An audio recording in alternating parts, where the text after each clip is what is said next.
Welcome back to another episode of the MD Investor, the channel where we talk about personal finance so we can increase our financial IQ and break the cycle of generational poverty. Today's video is a continuation in this series of learning about FIRE, financial independence, retire early. Today's video we're going to talk about how do we determine our financial independence number? How do we determine our FIRE number? What is the FIRE number? The FIRE number is the number that tells us how much assets do we need to acquire in order to live off our assets with passive income and never have to work again. So as you can tell, it's a very, very important number. So the first thing we're going to do in part one is determining our expenses. First thing in part one, we have to determine our expenses. So if you're a person who does a budget on a monthly basis, this is not going to be any surprise to you. So what are you spending your money on? What are you spending your money on? And if it's going to be continuing doing retirement. The big three: housing, food, transportation. Those are all the big three. Housing. And let me add this. With traditional retirement, 65, 70, there's some difference between that and people who are retiring early. One of them is housing. Traditional retirement, your house is probably already paid off. Your mortgage is probably already paid off. A lot of people sell their house and move to a townhouse or something smaller, downsizing as they call it. But with early retirement, you may still be living in your home because your kids may be young still and still going to the local schools.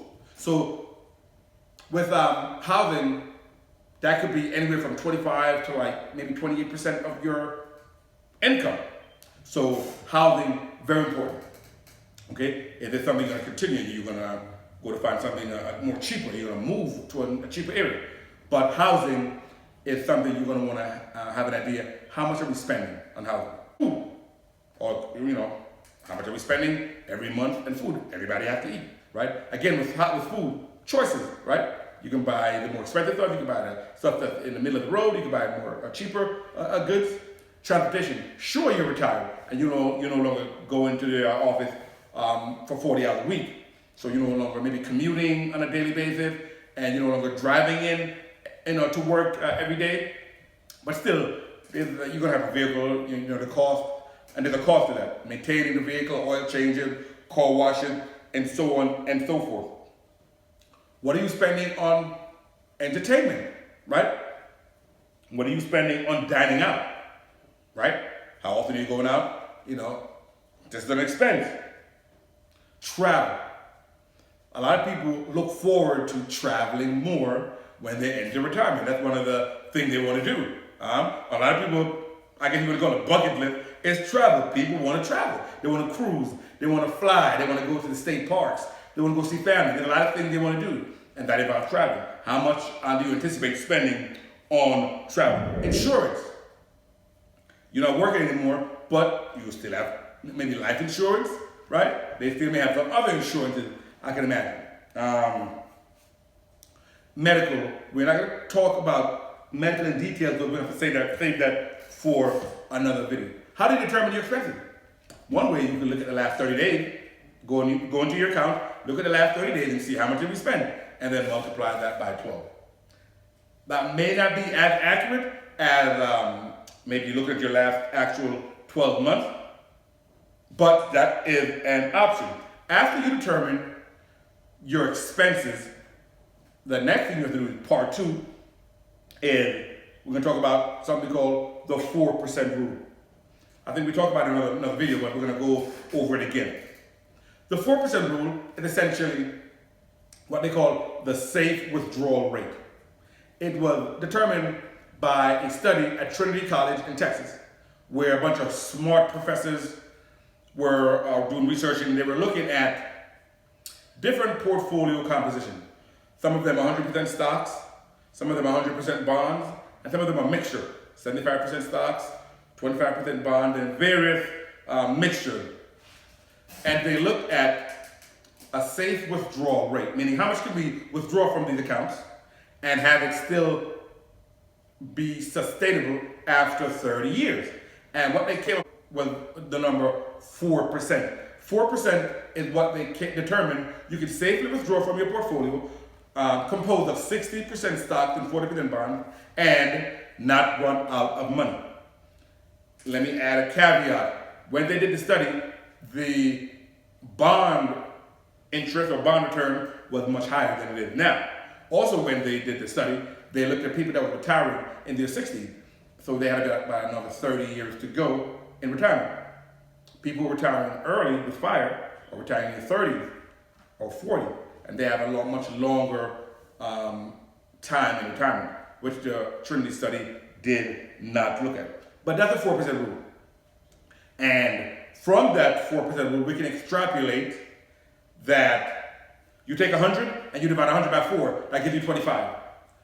That's where the number 25 comes from, which you're going to see in part 3.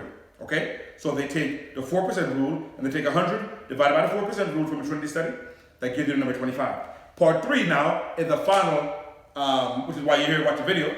How do we determine our financial independence number? The magical number that sets us free. The magical number that says you no longer have to work anymore. The magical number that says take this job and well, you know the rest.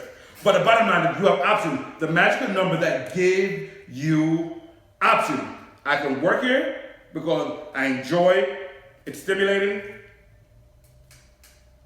or it's too stressful, I don't want to do it, and you cannot work here and still be able to maintain your lifestyle. That magical number, your financial independence number, you take your expenses and you multiply it by 25. That's it. Seems complicated. It's not rocket science.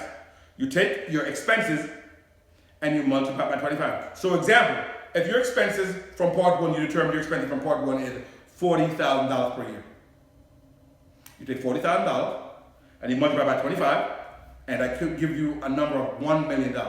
So if you acquire a portfolio value of $1 million, according to the 4% rule, you would be able to safely withdraw 4% of $1 million with the $40,000 every year and theoretically not run out of money. That's it. A lot of people would like to add a little cushion to it. Like say, well, 25 is kind of tight for 4% rule. Either they'll say, you know what, I want to save 30 times my annual expenses, or 35 times my annual expenses instead of 25. The other way you can think about it too is the other way. Maybe I'll just, instead of withdraw 4% of a year, maybe I withdraw only 3.5%. Or maybe I withdraw 3%. But you get the idea. So that is how you determine your financial independence number. All right? It seemed like it was complicated, but it's really not. And not only that, let me add that now that you got this number in your mind, it gives you a target, right? So now you're motivated because we need a reason to do something, right? You need a reason to get up early and go to the gym. Maybe somebody wants to get a six-pack or whatever. You need a reason. So now that you have your reason, you have your number in mind, this is why we're cooking our meals at home. This is why we're driving the same car for the last 12 years.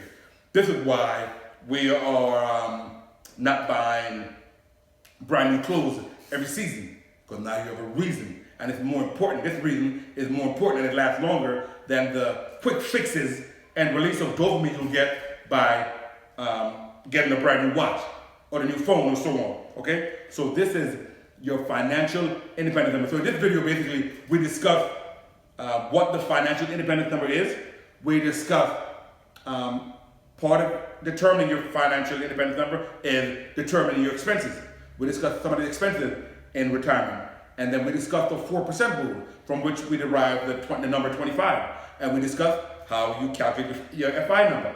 You multiply your expenses by 25. We also added that you can make it a little cushion by maybe multiplying your expenses by 30 or 35 or 40, just to give you a little cushion. And we also added that you can withdraw maybe 3.5% or 3% depending, okay? Let me also add this. In the Trinity study, they also added in, or they take into effect, the cost of inflation. So say, for example, in the example we just gave, your expenses is $40,000 a year, and 4% of that is $40,000. In year 1, you can take out $40,000. And inflation is about 2%, 2 to 3%. In year 2, you can take out 2% more than the $40,000. See? Because it's adjusted for inflation. Year 3, you can take out whatever the amount is in year 2 and add 2% and so on. So that's it, guys. If you're enjoying the content, make sure you hit the subscribe button and the notification bell.